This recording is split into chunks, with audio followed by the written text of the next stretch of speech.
Padre Celestial, gracias por el buen alimento que hemos recibido.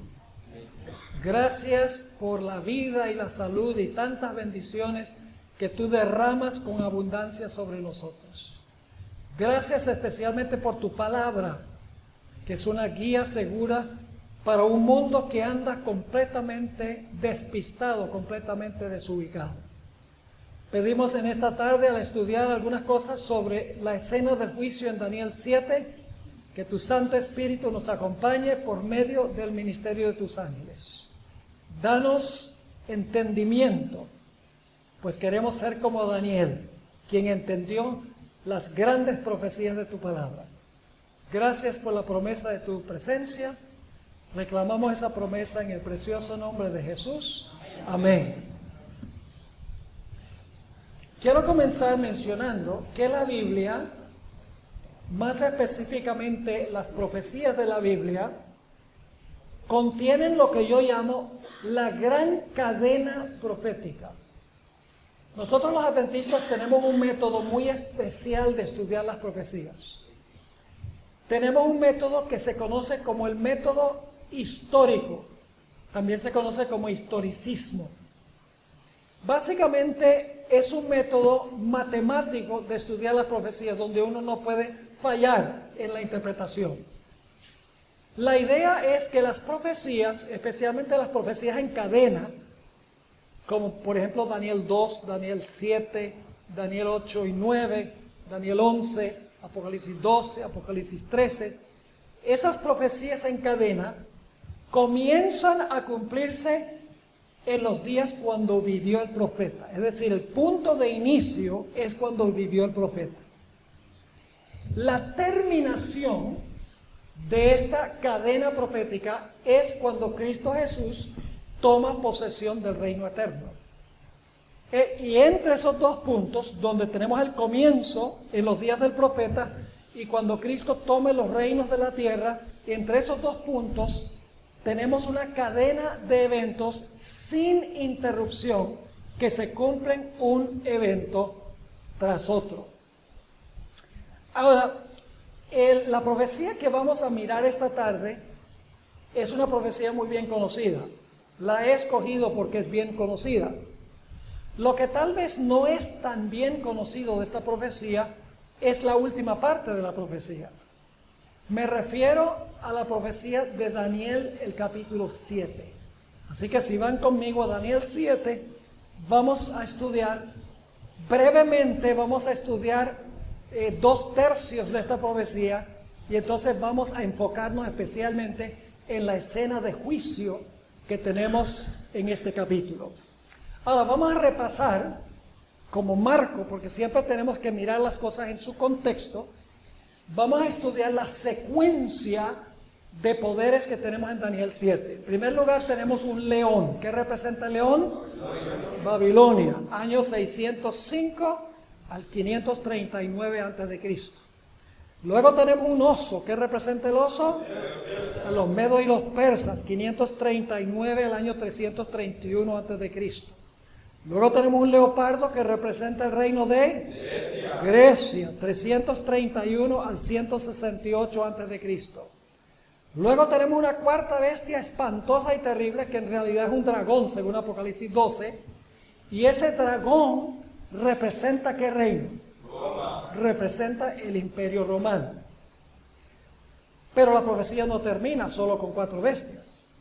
Porque la profecía dice que después que la cuarta bestia gobierna por un tiempo, dice que en la cabeza le salen 10 cuernos, que representan 10 reinos en que se dividió el Imperio Romano. Esos 10 reinos estaban completos en el año 476. En ese año el último emperador romano del occidente fue depuesto. Se llamaba Rómulo Augustelo. Después de eso no hubo emperador en el occidente. Fue el último emperador depuesto del trono en Roma. Para ese tiempo ya Roma, el Imperio Romano, se había dividido en 10 reinos. Es decir, había gobernado el imperio sin divisiones. Luego vinieron las invasiones de las tribus bárbaras. se dividió Roma en 10 reinos. La división estuvo completa en el 476. Ahora, el siguiente evento es cuando se empieza a levantar un cuerno pequeño. En realidad, en el hebreo dice, un cuerno se levantó de pequeñez. Quiere decir que al comienzo este cuerno pequeño era pequeño, pero luego cuando uno lee la profecía, el cuerno pequeño tomó proporciones gigantescas y llegó a dominar sobre todos los cuernos que quedaron. Y este cuerno pequeño se levantó en medio de los 10. Y en el proceso de levantarse en medio de los 10, arrancó a 3 de los 10 cuernos. Tiene que ser que los 3 cuernos eran rebeldes contra los deseos del cuerno pequeño. Pues después del año 476, había 3 de los 10 reinos que eran rebeldes al obispo de Roma. El primer reino fue los érulos. Ellos eran arrianos, ellos creían que Cristo fue la primera criatura de Dios, fueron los progenitores de los testigos de Jehová. Y el obispo de Roma apeló al emperador para que el emperador, que ahora estaba en el oriente, no estaba en el occidente, estaba en Constantinopla, apeló al emperador del oriente para que él usara sus tropas para acabar con los érulos, que eran opositores a la teología de la iglesia. Y así fue que en el año 493 fue arrancado el reino de los érulos, y no hay país en Europa que descienda de los érulos, porque Daniel 7 dice que iba a ser arrancado el cuerno de raíz. Pero todavía quedaban los vándalos y los ostrogodos, también arrianos. Y en el año 534, nuevamente, el obispo de Roma apeló al emperador Justiniano, quien se encontraba en Oriente, en lo que había sido el imperio oriental de Roma. Su trono estaba en Constantinopla. Y el general Belisario fue y derrotó a los vándalos y los arrancó de raíz. Ninguna nación en Europa desciende de los vándalos. Y luego finalmente había un reino todavía que era rebelde al papado, los ostrogodos. Y en el año 538, en febrero, más específicamente del año 538, vinieron nuevamente los ejércitos de Belisario, del emperador Justiniano, y atacaron en Roma a los ostrogodos, y los ostrogodos sufrieron una derrota de la cual nunca se recuperaron, y fueron arrancados finalmente de raíz, de tal manera que no hay nación en Europa que descienda de los ostrogodos. Así que los 3 cuernos son arrancados después que el imperio se divide en 10, en el 476, 493 caen los érulos, 534 los vándalos, 538 los ostrogodos, y ahora el cuerno pequeño podía gobernar soberano porque ya no había oposición. Los 3 opositores habían sido arrancados de raíz. Y luego ustedes conocen la profecía, nos dice que después que el cuerno pequeño arrancara a 3 de los 10 cuernos, que iba a imperar por un periodo de tiempo. La Biblia lo describe como tiempo, tiempos y la mitad de un tiempo. No creo que yo tenga que explicar qué significa eso. Ustedes saben que eso significa 1260 días. Pero en las profecías, días equivalen a años. Si ustedes van a YouTube, todo lo que nosotros hacemos en nuestro ministerio Secrets and Seal, inmediatamente lo ponemos en YouTube, para que la gente lo pueda bajar, la gente lo pueda estudiar, porque en realidad ese es el propósito de nuestro ministerio. La gente dice, bueno, pero si es gratis en línea, si es gratis en YouTube, entonces la gente no lo compra. Y nosotros decimos, bueno, sí es verdad que la gente no lo compra, pero el propósito del ministerio no es vender.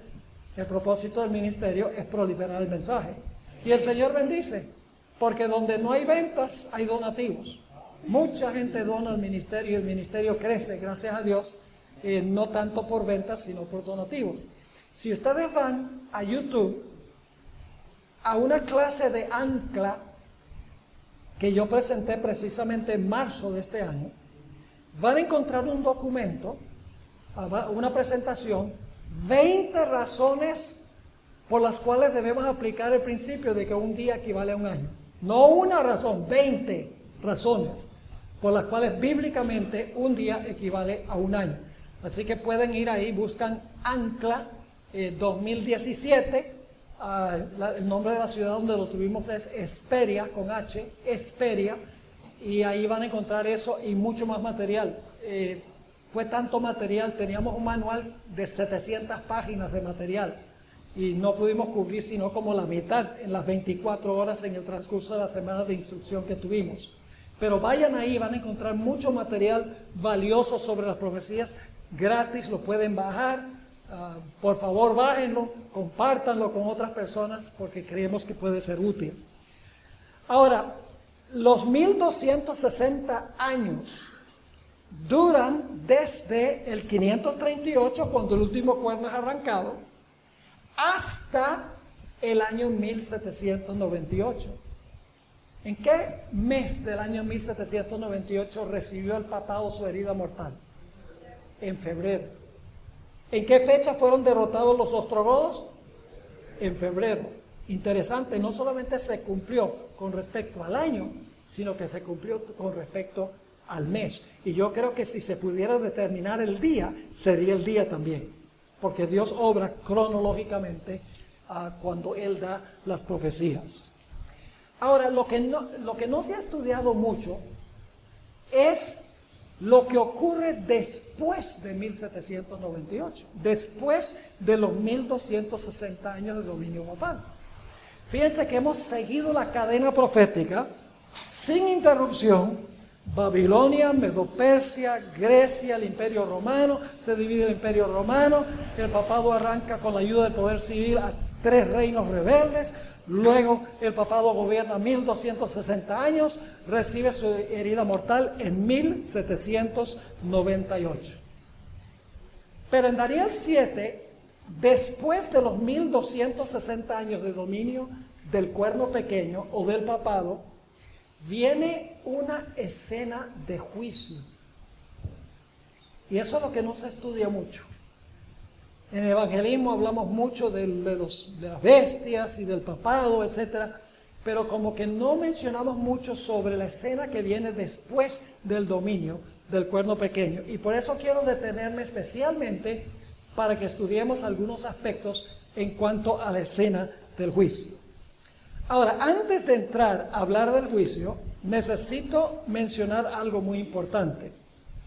Y es que Daniel 7 no presenta una serie de eventos en orden cronológico. Es decir, usted no puede empezar a leer Daniel 7.1 y dice, yo quiero saber cuál es la secuencia de eventos que van a pasar en la historia. Y entonces Daniel 7 en el versículo 1 empieza con la secuencia y en el versículo 27 termina con la secuencia, todo en su orden. Daniel 7 corre en 4 ciclos repetitivos.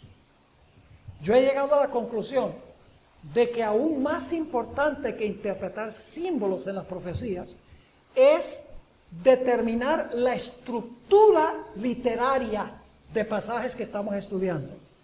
Porque las profecías muchas veces corren en ciclos. Es decir, no comienza con un evento en el versículo 1 y luego en orden cronológico los eventos se describen culminando en el último versículo. No, en Daniel 7 hay 4 ciclos que repiten el mismo material. Ahora, quiero mencionar esos 4 ciclos antes de que entremos a estudiar la escena del juicio. El primer ciclo se encuentra en los versículos 1 al 14 de Daniel 7. Allí se encuentra toda la visión que le dio Dios a Daniel, de comienzo a fin.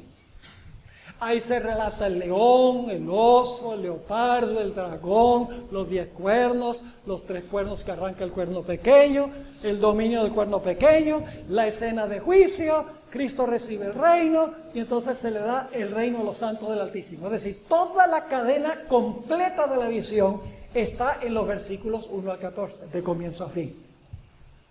Ahora, en los versículos 15 al 18, Ahora Daniel le hace una pregunta,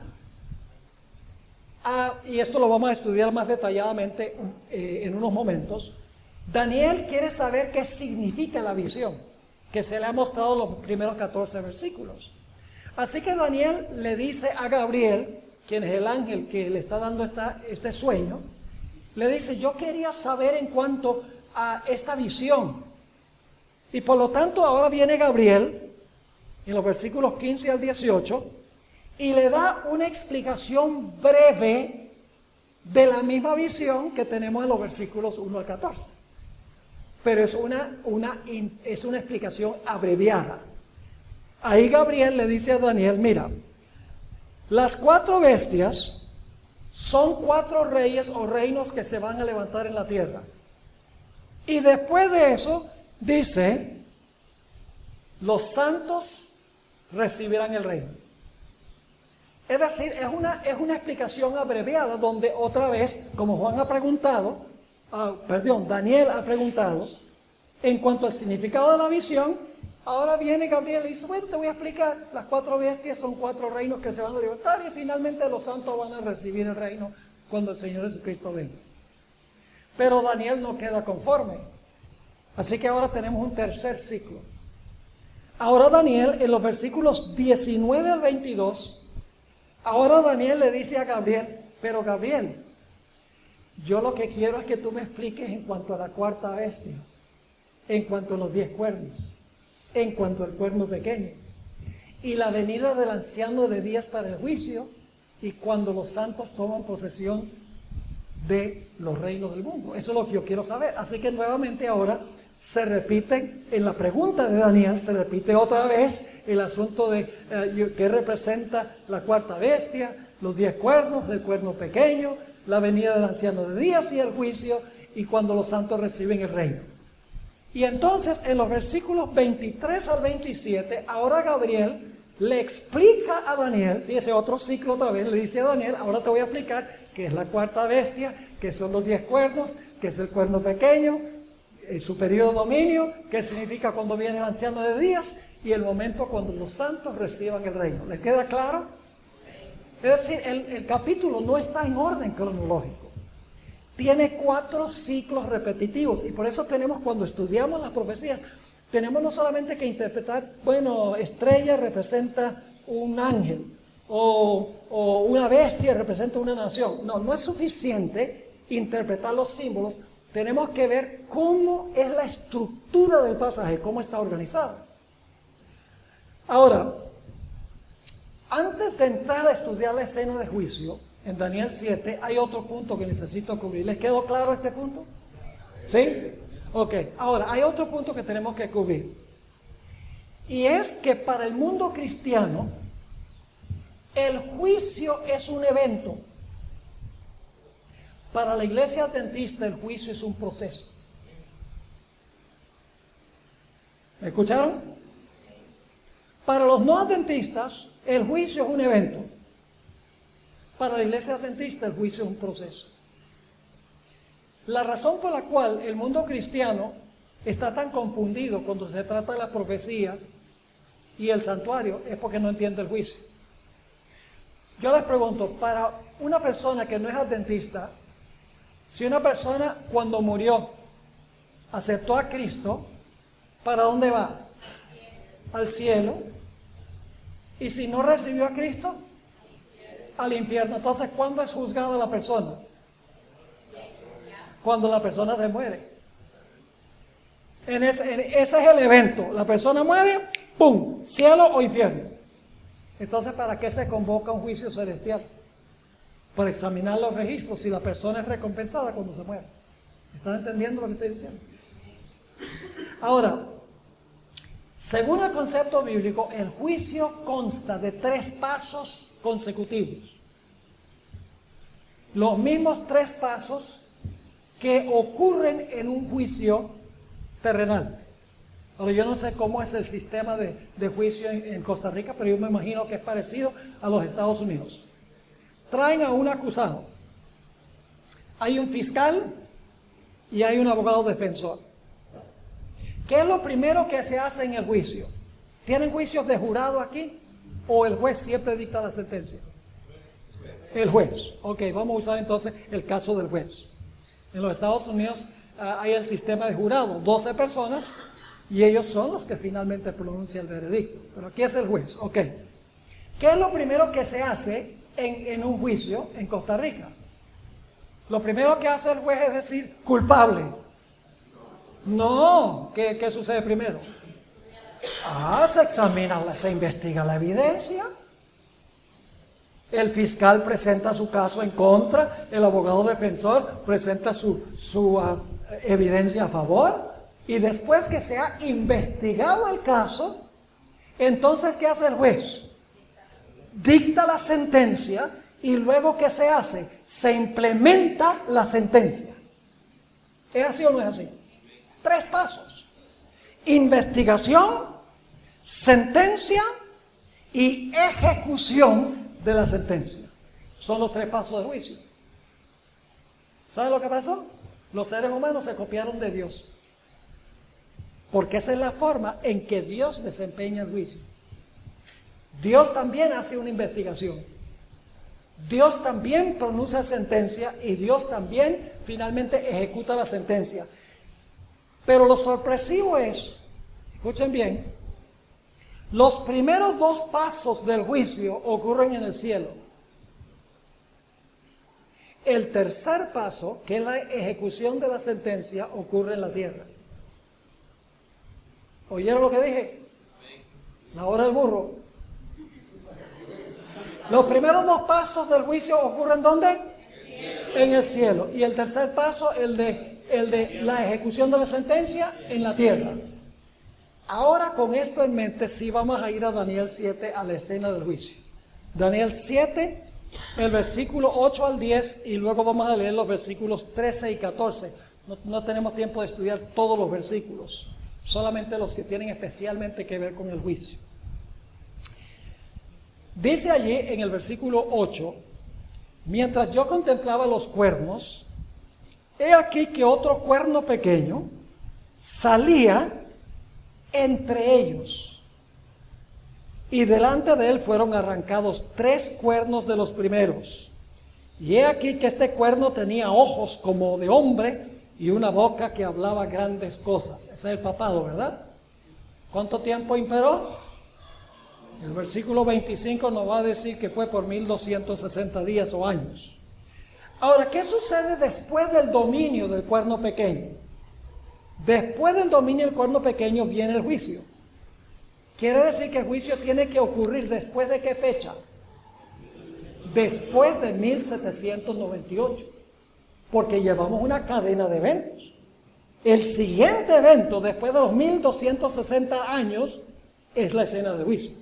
Así que el juicio tiene que ser después de 1798. Así que dice, el versículo 9: estuve mirando hasta que fueron puestos tronos, y se sentó. ¿Estaba sentado allí antes? No. Dice, se sentó. ¿Quién se sentó? Un anciano de días. ¿Quién es el anciano de días? ¿Dios qué? Dios Padre es el anciano de días. ¿Dónde vive Dios Padre? En el cielo. Oramos, Padre nuestro que estás en todas partes. No. Padre nuestro que estás en el cielo. Así que ¿dónde está ocurriendo esta escena? En el cielo. Y fíjense que si se sentó allí, antes no estaba sentado allí. Así que dice, estuve mirándose que fueron puestos tronos, y se sentó. ¿A dónde se está sentando? ¿En la tierra o en el cielo? En el cielo. Se sentó un anciano de días, Dios el Padre, en el cielo, cuyo vestido era blanco como la nieve, el pelo de su cabeza como lana limpia, su trono llama de fuego y las ruedas del mismo fuego ardiente. Un río de fuego procedía y salía de delante de él. Millares de millares le servían y millones de millones asistían delante de él. ¿Quiénes son esos? ¿A dónde viven los ángeles? En el cielo. ¿Dónde está ocurriendo esto? En el cielo, muy bien. Ahora vamos al versículo 13. ¿Tienen claro en su mente la secuencia aquí?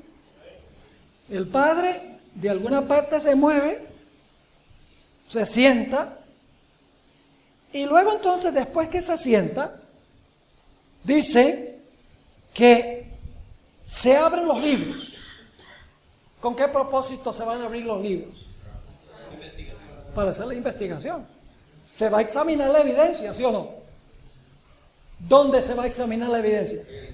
En el cielo, muy bien. Pero luego, en el versículo 13, ocurre algo muy interesante.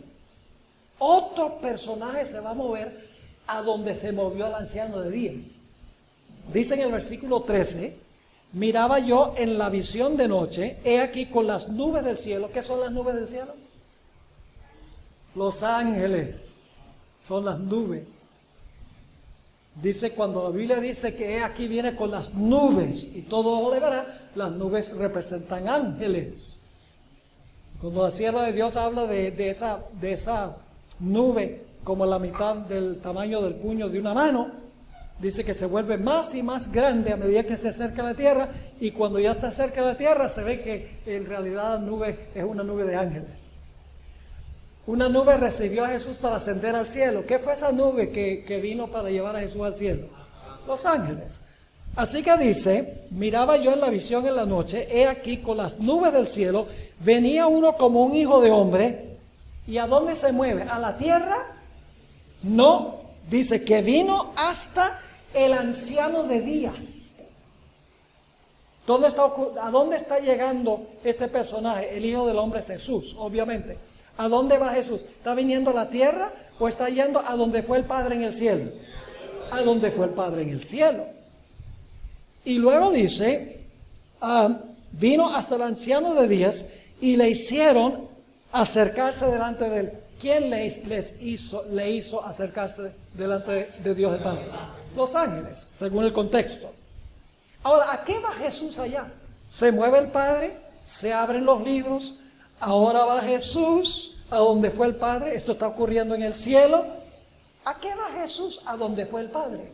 No tenemos que adivinar. Versículo 14 lo dice. Y le fue dado. ¿Quién se lo dio? ¿Ustedes creen un ángel se lo dio? Jamás. Ahora dice, ¿por qué fue Jesús allá? Dice, le fue dado dominio, gloria y reino. ¿A qué va Jesús allá donde está el Padre? ¿Para recibir qué? El reino. Y luego sigue diciendo, para que todos los pueblos, naciones y lenguas le sirvieran. Su dominio es dominio eterno, que nunca pasará, y su reino, uno que no será, ¿qué? Uno que no será destruido. ¿Está claro en su mente? ¿A dónde está ocurriendo todo esto? ¿A dónde va a recibir Jesús el reino? ¿A dónde se le da el reino? En el cielo. Interesante, ¿no? Ahora, tenemos que ver el segundo ciclo repetitivo, porque lo que acabamos de leer es del primer ciclo, donde está toda la visión. Ahora tenemos que ir al segundo ciclo para ver qué tiene que decir del juicio. Vamos a los versículos 16 al 18. Me acerqué a uno de los que asistían y le pregunté la verdad acerca de todo esto. Y me habló y me hizo conocer la interpretación de las cosas. Estas 4 grandes bestias son 4 reyes, que es intercambiable con reinos, que se levantarán en la tierra. Y luego, ¿qué dice? Después recibirán, ¿qué cosa? El reino, los santos del Altísimo. Así que no solamente Jesús va al Padre para recibir el reino, sino ¿quiénes van a recibir el reino? Dice, los santos del Altísimo recibirán el reino, pero no son, ¿dónde reciben los santos el reino? ¿En la tierra o en el cielo? En el cielo reciben el reino, por sentencia. Pero luego termina diciendo, y poseerán el reino. ¿Dónde reciben el reino? En el cielo. ¿A dónde poseen el reino? cuando se ejecuta la sentencia en la tierra. Dice, poseerán el reino hasta el siglo, eternamente y para siempre. ¿Se dan cuenta que empieza en el mismo lugar y termina en el mismo lugar? Ahora tenemos que ir al tercer ciclo. Daniel 7, 21 y 22. Otra vez a repetir, otro ciclo. Dice, y veía yo que este cuerno, es el cuerno pequeño, hacía guerra contra los santos y los vencía, hasta que vino el anciano de días. ¿Vino a dónde? ¿A la tierra? ¿O se movió en el cielo? En el cielo, según el contexto. Hasta que vino el anciano de días, y ahora escuchen esto. ¿A qué fue el anciano de días allá? Ya vimos que es en el cielo, en la visión. Esto está ampliando la visión. Dice, y se dio el juicio, dice la versión del 60, a los santos del Altísimo. Las mejores traducciones dicen, se dio el juicio en favor de los santos del Altísimo. Yo pregunto, para dar un veredicto en favor de los santos del Altísimo, ¿tienen que haberse investigado la evidencia para darse cuenta que merecen recibir ese veredicto? ¿Cómo no? Así que dice, se dio el juicio en favor de los santos del Altísimo. Y ahora escuchen esto. Y llegó el tiempo y los santos recibieron el reino. ¿Ven? El veredicto se da ¿dónde? En el cielo. Pero, ¿cuándo es que los santos reciben empíricamente el reino? Cuando Cristo venga por segunda vez. Ahora vamos al último ciclo. Versículos 25 al 27. El cuerno pequeño hablará palabras contra el Altísimo, y a los santos del Altísimo quebrantará, y pensará en cambiar los tiempos y la ley, y serán entregados en su mano hasta tiempos y medio tiempo. Pero se sentará el juez. ¿A dónde? ¿A dónde se sienta el juez? ¿En la tierra o en el cielo? ¿Ven la importancia de estudiar los ciclos? Esto es una ampliación de la visión. Así que dice, pero se sentará el juez y le quitarán su dominio. ¿A quién le van a quitar su dominio? Al cuerno pequeño,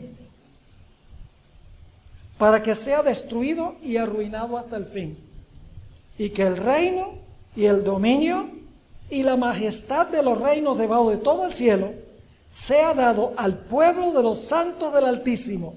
¿Y cuándo sucede eso que empíricamente reciben el reino los santos? Cuando Jesús venga. Y luego dice, cuyo reino es reino eterno, y todos los dominios le servirán y le obedecerán.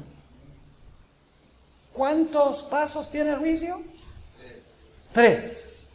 Primero, el juez se sienta, se abren los libros, se investigan los casos. Luego, basado en la investigación, se dicta sentencia en contra o en favor de los santos del Altísimo. En contra del cuerno pequeño y en favor de los santos. Y luego, ¿qué sucede? Cuando Cristo venga, a los santos les concede ¿qué cosa? Les concede el reino. Ahora necesitamos preguntarnos, ¿qué es el reino que recibe Cristo cuando va allá al Padre para recibir el reino? Generalmente nosotros pensamos, como yo mencionaba ayer, pensamos que el reino es mayormente geográfico. Por ejemplo, hablamos del Reino Unido. ¿De qué pensamos cuando hablamos del Reino Unido? Estamos pensando de Gran Bretaña, ¿verdad? Del territorio de Gran Bretaña. Pero en Daniel 7 el reino no se entiende en términos geográficos. El reino se compone de todos los súbditos del reino. Es decir, los miembros del reino son el reino. El cúmulo total de los miembros es el reino. ¿Me están entendiendo lo que estoy diciendo? Todos en conjunto, todos los individuos que pertenecen al reino en conjunto, esos son el reino. No en términos geográficos, sino las personas que en la investigación se determina que en realidad son miembros del reino. Elena White entendió esto. Primeros Escritos, página 280, ella explicó lo siguiente, hablando del momento cuando se cierra la puerta de la gracia. Todos los casos habían sido fallados, para vida o para muerte. Y luego explica, mientras Jesús oficiaba en el santuario, había proseguido el juicio de los justos muertos y luego el de los justos vivientes. Esa es la investigación, ¿verdad?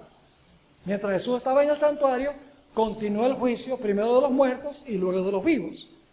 Luego ella dice, Cristo, habiendo hecho expiación por su pueblo y habiendo borrado sus pecados, había recibido el reino. ¿A dónde recibió el reino? En el cielo. ¿Cuándo recibió el reino? ¿Cuándo terminó qué? La investigación. Porque los pecados que son purificados del santuario son solo los que son miembros de su reino. Ahora explica, adicionalmente dice, estaba completo el número de los súbditos del reino. ¿Qué es el reino? El reino es el cúmulo total de los súbditos individuales. No sé si me están entendiendo. El reino son todos, ¿ok? Los súbditos son individuos, pero el reino es el cúmulo total de todos. Así que, ¿qué va Jesús a hacer en el juicio? Preciados jóvenes y hermanos, lo que hace Jesús cuando va al Padre para la investigación es revelar ante el universo quién es miembro de su reino, quién en verdad se arrepintió, confesó sus pecados y recibió genuinamente a Cristo Jesús como Salvador personal. Los únicos casos que se examinan en este juicio son los casos de los que profesaron alguna vez a Jesús como Salvador. Los impíos no entran en perspectiva. Los que rechazaron a Jesús, ni profesaron a Jesús, ellos van a ser juzgados durante el milenio y después del milenio. Los únicos que son juzgados aquí son los que profesaron aceptar a Cristo como Salvador personal. Ahora, ¿por qué necesita Jesús revelar ante el universo quiénes en verdad son súbditos de su reino y quiénes no? La razón es muy sencilla. Y es que no todo el que profesa a Cristo es en verdad de Cristo. Ese es el propósito de la investigación de los que profesaron su nombre. Es separar a los genuinos de los falsos. Pregunto, ¿en la iglesia hay trigo y cizaña? ¿La cizaña se parece al trigo por mucho tiempo? Oh, sí. Entonces la iglesia no... Yo pregunto, ¿la cizaña profesa a Cristo? ¿La cizaña profesa seguir a Cristo? Sí, y el trigo también. Entonces yo pregunto, ¿hay que hacer una separación del trigo y la cizaña? Sí, y eso se hace al final de la historia, según la parábola de Jesús. Yo pregunto, ¿en la iglesia hay peces buenos y peces malos? Sí, hay peces buenos y peces... Usted dice, ¿peces? ¿Cómo que en la iglesia hay peces? Sí, Jesús dijo, venid en pos de mí, yo os haré pescadores de hombres. Los peces representan seres humanos y los pescadores somos nosotros. Y el barco es la iglesia y la red es la predicación. Pero a veces lo que nos olvidamos es que después que se tira la red y se han pescado todos los peces, se viene a la playa para separar los peces buenos de los malos. Todos los peces estaban en el barco, pero hay que separar los buenos de los malos. En la iglesia hay peces buenos y peces malos. Hay que hacer una obra de juicio para separar los peces buenos de los peces malos. Yo pregunto, ¿en la iglesia hay personas que profesan tener el manto de Cristo, pero en realidad no lo tienen? En unos momentos vamos a ir a esa parábola de Jesús, la parábola del hombre que entró a la fiesta, que entró a la boda sin el manto. ¿Han leído esa parábola?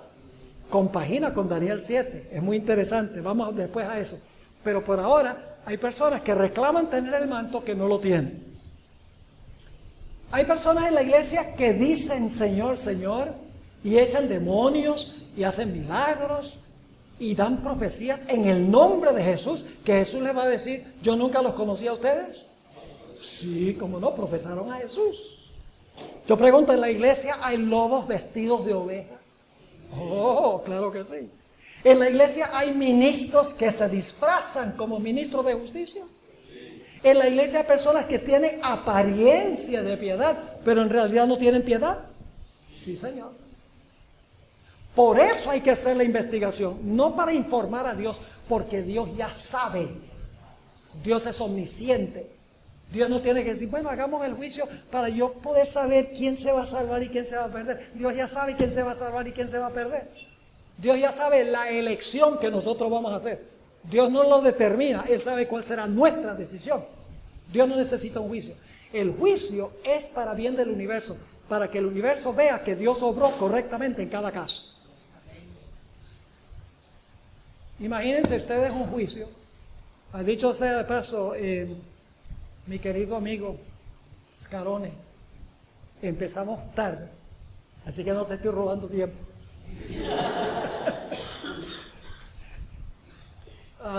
Soy como Robin Hood. Le robo a los ricos para darle a los pobres.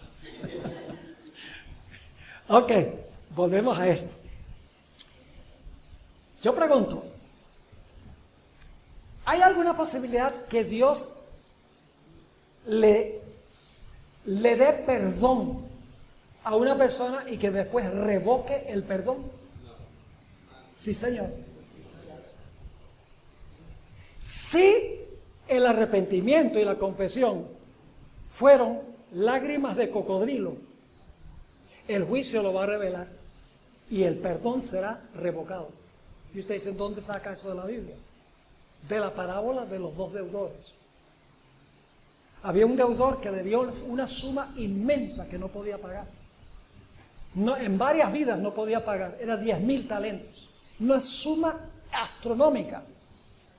Y el Señor lo llamó a cuentas y le dijo, págame todo, porque los eruditos que han estudiado la parábola han concluido de que este individuo le había desfalcado el dinero a su Señor, le había robado. Y le dije, págame ahora, ríndeme cuentas. Y se halló que había desfalcado todo ese dinero. Y entonces ahora el Señor dice, échenlo a la cárcel con toda la familia, confísquenle todos los bienes. Y este individuo le dice a su Señor, ay, por favor, dame tiempo que yo te lo pago. Y el Señor le dice, pero qué tiempo ni qué pan caliente, tú no puedes pagar esto ni en varias vidas. Tú no ay, pero por favor, dame tiempo. Y entonces cuando el Señor ve que está clamando y pidiendo misericordia, el Señor le dice, mira, vamos a hacer algo mejor. Porque clamaste a mí por misericordia, perdonado. La deuda está perdonada. Te puedes ir. ¿Cómo? ¿Me puedo ir? ¿Así nomás? Sí, te puedes ir. No hay ningún problema. Óigame, sale saltando en una pata. Contentísimo sale. ¡Ay, me perdonaron una deuda! Me libré de la cárcel yo. Y de que me confiscaran todos los bienes. Y sale por la puerta y encuentra a un miserable que le debe 100 denarios. Una cantidad significativa, el equivalente a 100 días de trabajo, pero que se podía pagar aunque fuera en cuotas. Y encuentra a este individuo y le dice, págame lo que me debes. Y este individuo hace lo mismo que hizo él. Le dice, ay, por favor, dame tiempo que yo te lo pago. Dice, ¿qué tiempo ni qué nada? Págame ahora. Y lo estaba agarrando del cuello y lo estaba ahorcando. Lo dice la parábola. Pues los siervos del Señor, que representan los ángeles, que registran nuestras acciones, van allá a donde el Señor le dice, ¿sabe lo que hizo ese sinvergüenza? Que le perdonaste toda esa deuda inmensa. Dice, se consiguió un pobre que le debía 100 denarios y no lo perdonó.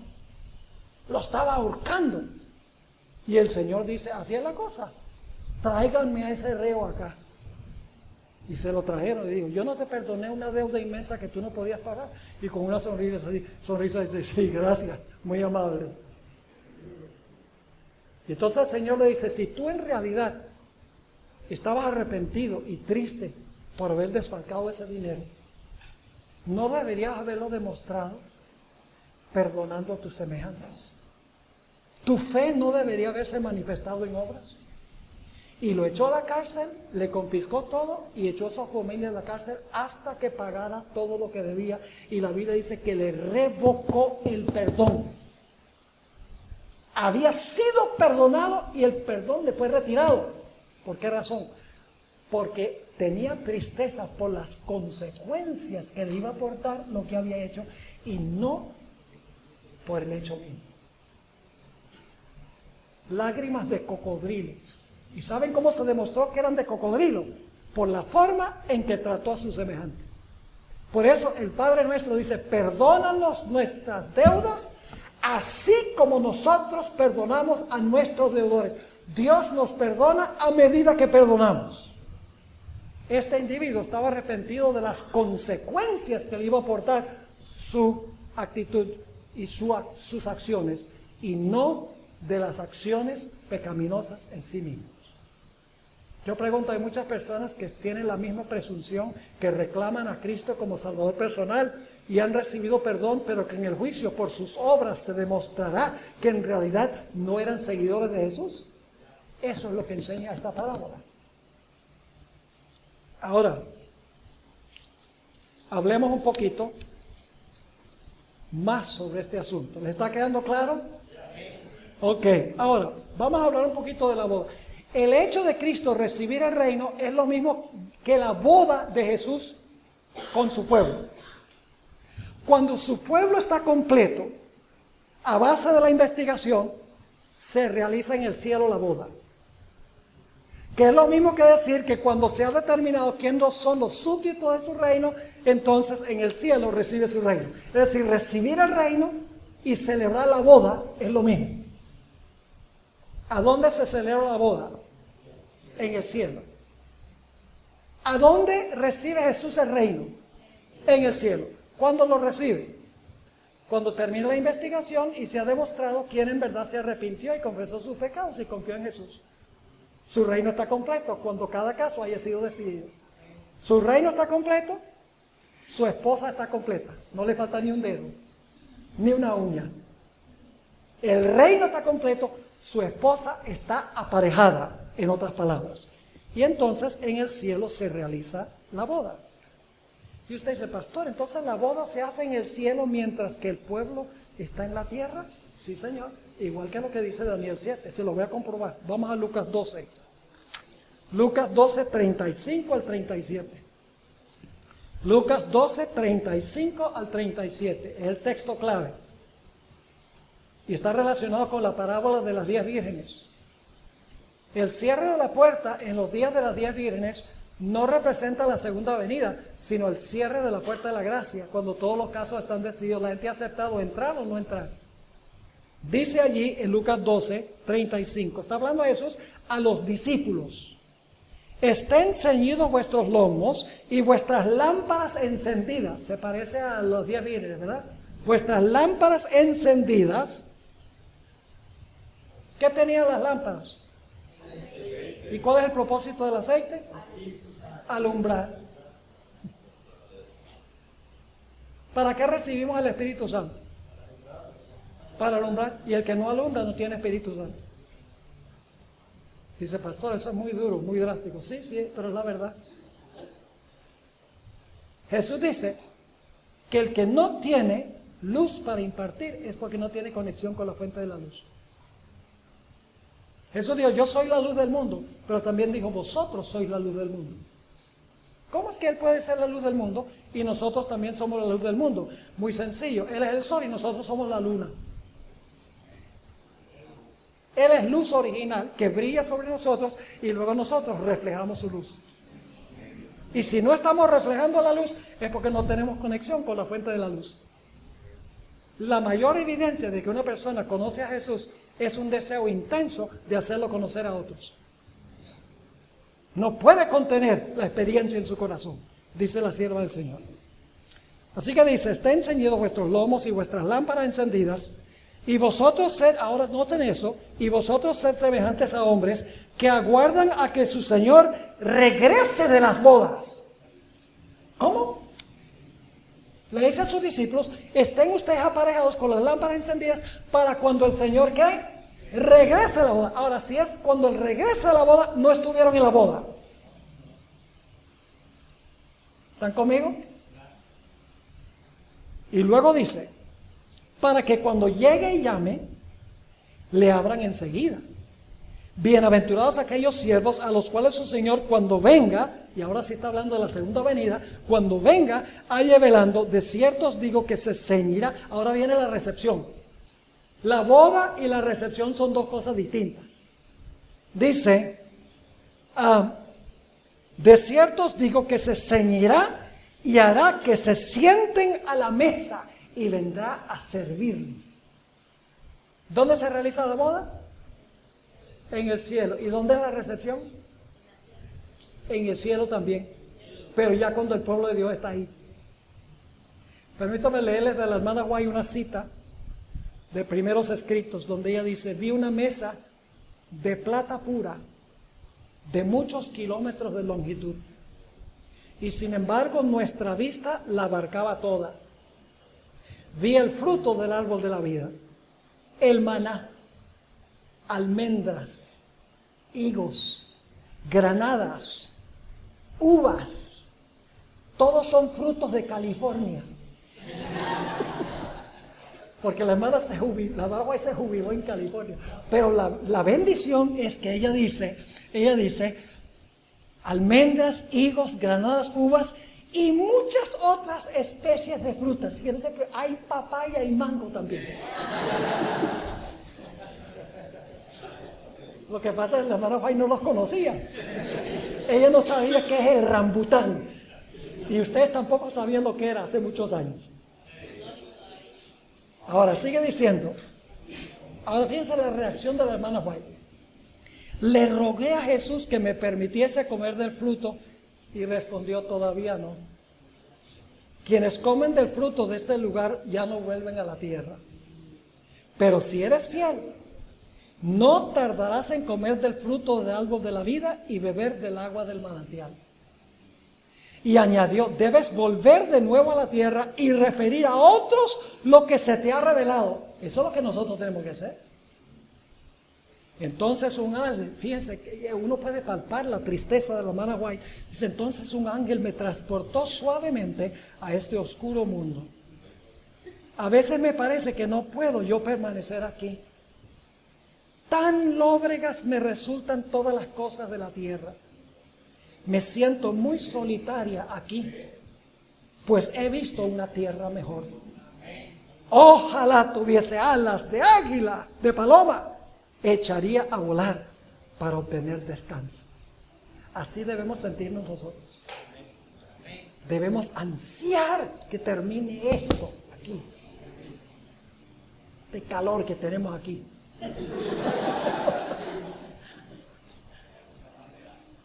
Ahora, permítame leerles.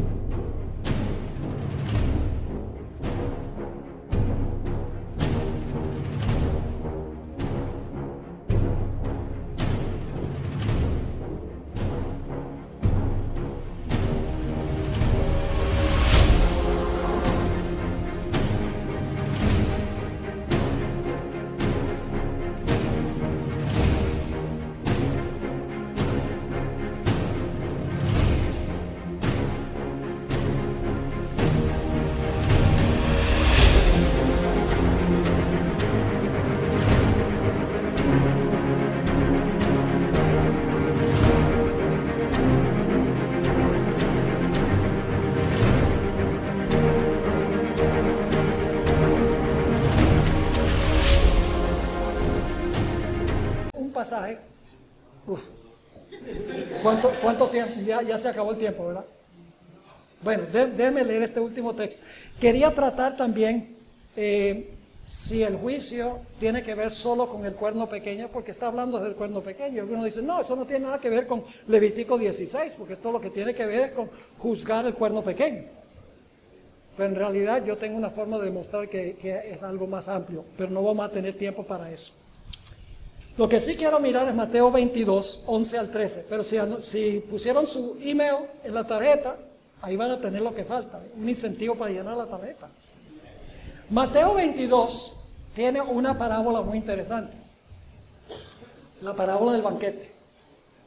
Se da un llamado a los judíos para que vengan a la boda.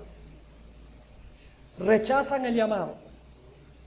Después que se ofrece el buey engordado, que representa la muerte de Cristo, se da otro llamado a los judíos, hasta el apedreamiento de Esteban. Hacen lo mismo, matan a los siervos. Y por lo tanto ahora el rey se enoja y manda a quemar la ciudad, de los que recibieron los primeros 2 mensajes, que es la ciudad de Jerusalén, destruida en el año 70.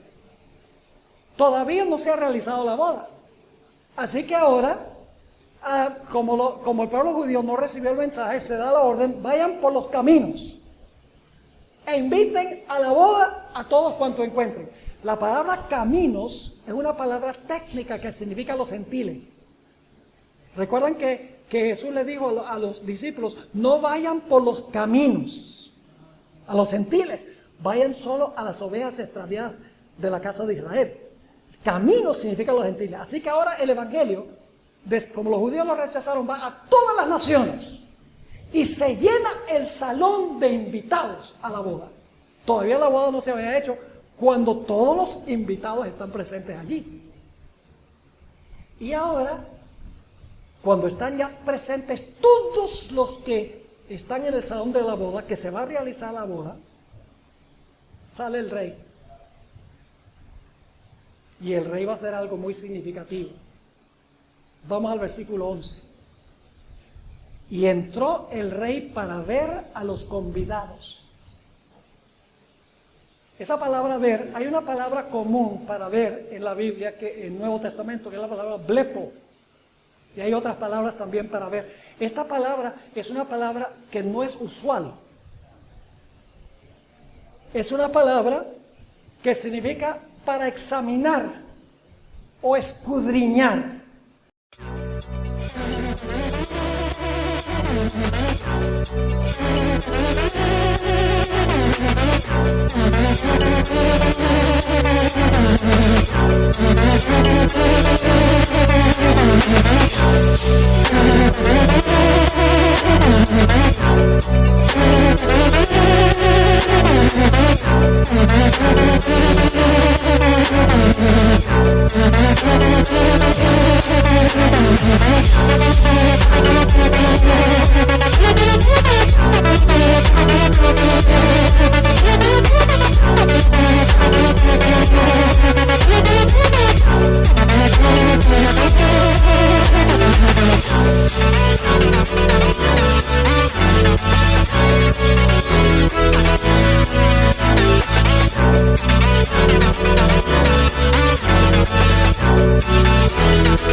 La palabra es theaomai. Entró el rey a ver a los convidados, es decir, a examinar a los convidados. Ahora escuchen bien. La esposa de Jesús son todos. Los invitados son los individuos. ¿Me estoy explicando o no? Es decir, como individuos somos invitados a la boda, pero todos juntos son la esposa. Ahora, fíjense, dice, y vio allí a un hombre que no estaba vestido de boda. ¿Dónde está ocurriendo esto? ¿Esto está pasando en el cielo o en la tierra? Está ocurriendo en el cielo, antes o después de la segunda venida. ¿Ustedes creen que es después? Si es después ¿ustedes creen que entonces, después de la segunda venida de Jesús, va toda la gente al cielo y entonces sale el rey y dice: vamos a ver quién tiene derecho a estar aquí? Ay, ¿cómo entraste tú sin el manto de boda aquí? Vete otra vez a la tierra, muchacho. No. Este es el mismo examen de Daniel 7. Se está haciendo en el cielo. El pueblo está en la tierra, con los lomos ceñidos. Pero el examen se está haciendo en el cielo para ver si la persona tiene el manto o no. ¿Están conmigo o no?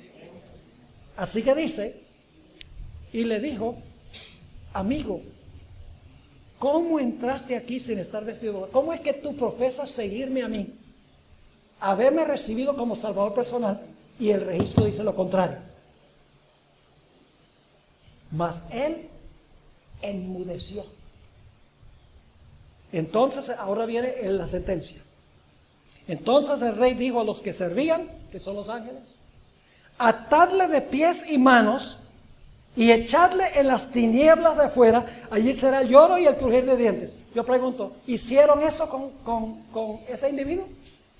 ¿Se ejecutó esa sentencia? Sí. Ahí tenemos los 3 pasos: la investigación, la sentencia y la ejecución de la sentencia. Esta es la doctrina que distingue a la iglesia adventista de todas las demás iglesias, que todos tendremos que comparecer ante el tribunal de Cristo. Por eso debemos asegurarnos de que nuestra relación con Cristo sea genuina, que nuestro arrepentimiento sea genuino, que nuestra confesión no sea solamente admitir el pecado, sino estar tristes por el pecado, y que nuestra fe en Jesús sea una fe tan viva y certera que obre y se demuestre en nuestra vida, en nuestro diario caminar.